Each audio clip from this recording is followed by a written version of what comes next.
Honneur et fidélité du samedi 19 octobre 2019, le temps de l'éditorial. Capitaine de frégate Serge Cyril Atonfak Guémo, dans un premier temps, vous nous dépeignez les dérives, les impostures de notre société actuelle. Oui, il faut le dire, dans notre société actuelle, il semblerait que l'hypocrisie, l'imposture, la perfidie soient devenus les facteurs déterminants de la politique 2.0.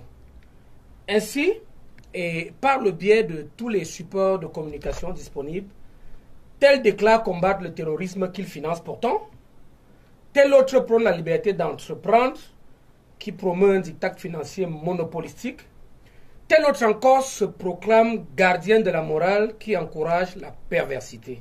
Et oui, nous n'oublions pas ces mécènes de la prospérité pour tous qui entretiennent la paupérisation de tous.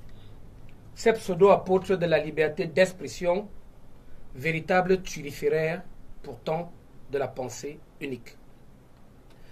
Dans notre société actuelle, disais-je, il semblerait qu'il n'y ait pas encore assez de guerres, de famines, d'épidémies mortelles, de réfugiés au goût de certains d'ici et d'ailleurs, qui, il faut le préciser, investissent et s'investissent à détruire malicieusement peut-être, mais avec une morbide efficacité, l'homme et son patrimoine, la terre, l'homme et son devenir, la jeunesse.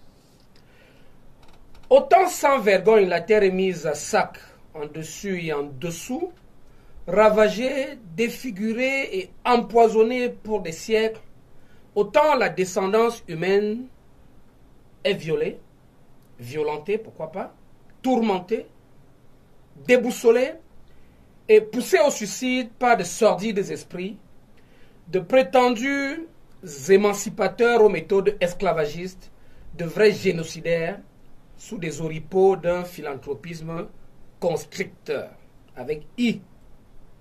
Dans notre société actuelle, les jeunes, nos jeunes, sont la cible de prédateurs des corps et des consciences, habiles à déformer la réalité, habiles à jeter l'opprobre sur la probité, habiles à manipuler la juvénile intelligence.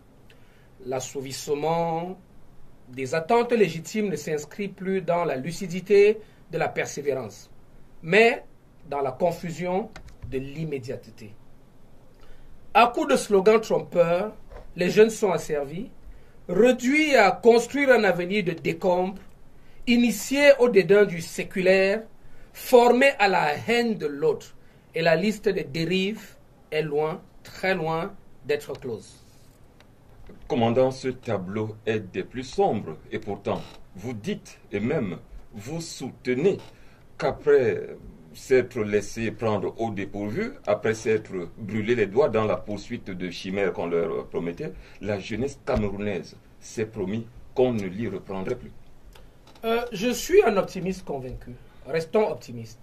Certes, le tableau que j'ai tantôt dépeint paraît ou peut paraître sombre, et l'avenir ne serait pas plus reluisant, sauf qu'après un temps de flottement, la brave jeunesse camerounaise a recouvré ses esprits et même elle s'est rebiffée contre ses oppresseurs. La brave jeunesse camerounaise refuse désormais de prêter le flanc aux fanatiques de l'absurde et du chaos. À preuve, c'est bel et bien nos jeunes Camerounais que l'on a vus en début de ce mois au Palais des Congrès lors du grand dialogue national, des jeunes admirables de courage, animés d'une indomptable franchise.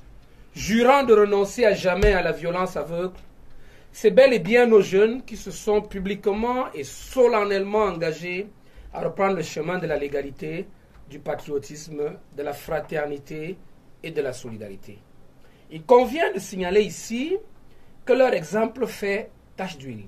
Pratiquement chaque jour qui passe apporte son lot de redditions volontaires d'ex-combattants des groupes armés illégaux. Les scénarios des dites redditions sont quasi identiques, que ce soit dans l'extrême nord, le nord-ouest ou le sud-ouest, avec ce qu'elles portent comme espoir de paix pour demain. À la sortie de la sédition, ils sont recueillis par les autorités compétentes protégés des représailles de leurs anciens acolytes impénitents. Les jeunes qui rendent leurs armes sont physiquement, moralement, intellectuellement et techniquement mis en condition en vue d'un retour à la vie normale. Les mesures d'ordre juridique, administratif, voire structures techniques d'accompagnement sont là pour ce faire. Il est donc grand temps pour nos jeunes des groupes armés de prendre le train de l'avenir à la faveur de la décrispation ambiante. À samedi prochain.